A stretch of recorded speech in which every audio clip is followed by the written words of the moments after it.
all the latest updates, please subscribe.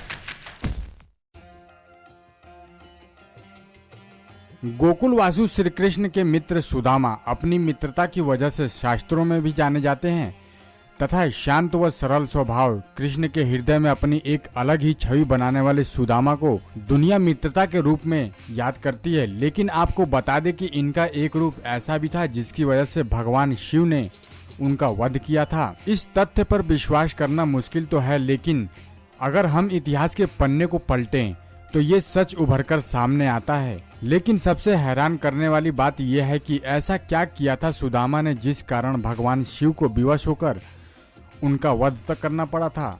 हम आपको बता दें कि स्वर्ग के विशेष भाग गोलोक में सुदामा और विराजा निवास करते थे।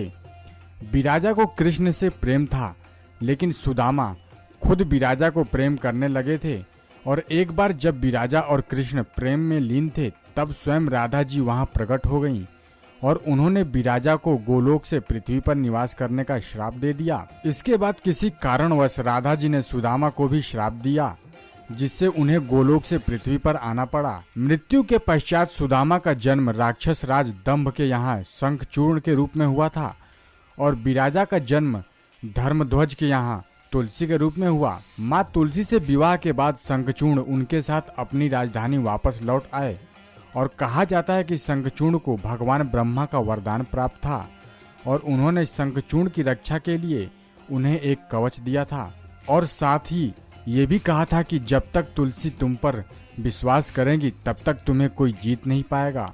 और इसी कारण शंखचूर्ण धीरे धीरे कई युद्ध जीतते हुए तीनों लोकों के स्वामी बन गए। शंखचूर्ण के क्रूर अत्याचार से परेशान होकर देवताओं ने भगवान ब्रह्मा से सुझाव की और प्रार्थना किया कि ब्रह्मा जी के द्वारा भगवान विष्णु से सलाह लेने की बात कहे जाने पर देवतागण विष्णु के पास गए।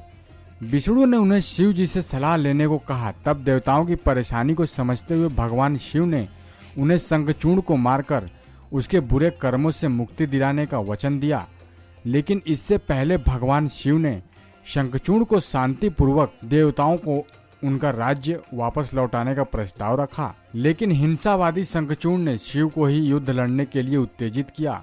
शंखचूर्ण यानी सुदामा के पुनर्जन्म के रूप से युद्ध के प्रस्ताव के बाद भगवान शिव ने अपने पुत्रों को कार्तिकेय और गणेश को युद्ध के मैदान में उतारा और इसके बाद भद्रकाली भी विशाल सेना के साथ युद्ध के मैदान में उतरी। शंखचूर्ण पर भगवान ब्रह्मा के वरदान के कारण उन्हें मारना काफी कठिन था, तो अंत में भगवान विष्णु युद्ध के दौरान शंखचूर्ण के सामने प्रकट हुए और उनसे उनका कवच मांगा जो उन्हें ब्रह्मा जी ने दिया था।